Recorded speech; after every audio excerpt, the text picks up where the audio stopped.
Someone I'm sure we've all been following for the past few years is this drummer named Beck. I don't know how old he is now, but he's definitely not 20 yet. He might still be in high school. Crazy drummer, and he's well known for playing these like fast patterns between cymbals and snare drum basically. What we're going to do in this video is just break down one soul groove because I struggled to learn this and I just want to teach you how to play it so that you don't struggle as much as me. Here's what that groove sounds like just to start us off.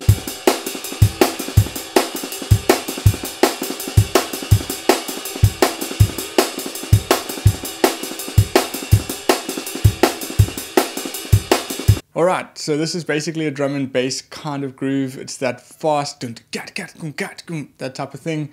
But the way JD plays it is it's all on the left hand with the snare drum.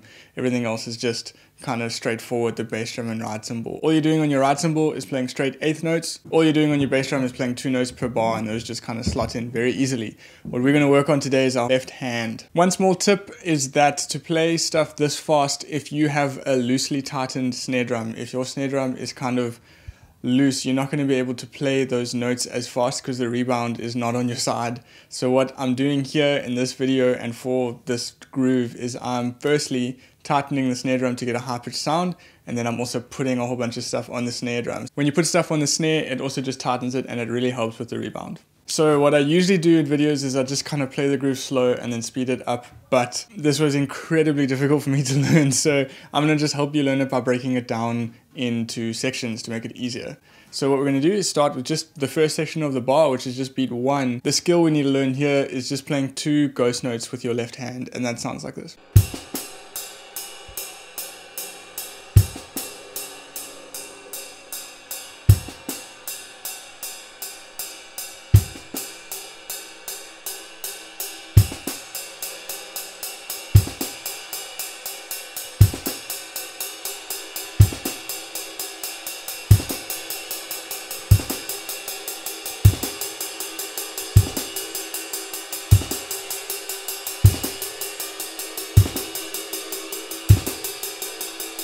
Once you get that down, we move on to the second section, and now there are 3 snare notes. So what's going to happen here is on the first beat, we're going to play hands together, but you're going to play an accent on your left hand. Easiest way to do this is just to play a rim shot, and then after that you're going to wait 1 16th note, and then after that is going to be 2 16th note ghost notes. So you're going to get this kwa together and then a k on your left hand. So kwa k, but those 2 16th notes are going to be ghost notes, so they're going to be very soft.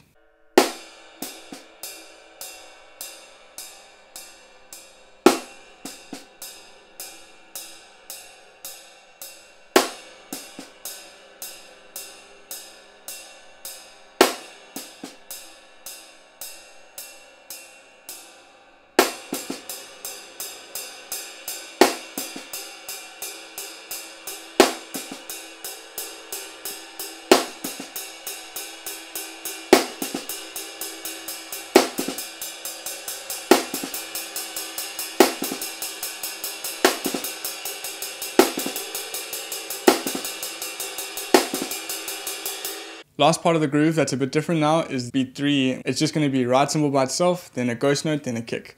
Tinkakum. Easiest part of the whole thing.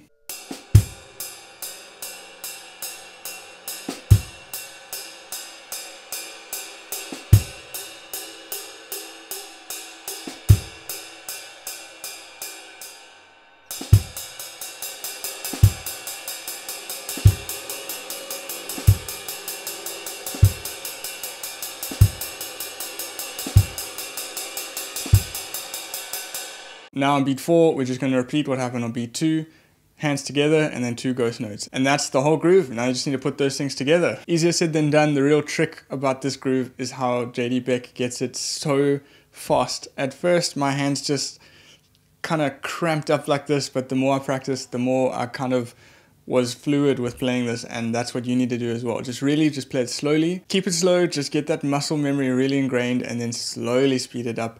And your goal is to get it super fast to sound like this cool drum and bass Beck groove. Here's what that sounds like slow. I'll speed it up, and then that will finish off the video.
Yep, that is it. I'm doing this now as a series of videos. I'm going to look for difficult grooves from drummers, and I'm going to just break them down as a groove by themselves, and I'm going to talk about it. So it's kind of like what I did with the 5 drum beats thing like a few years ago, but it's now more elaborate and more in-depth and a bit more personal. So yeah, if you have any suggestions, let me know in the comments, and then I will see you in the next video.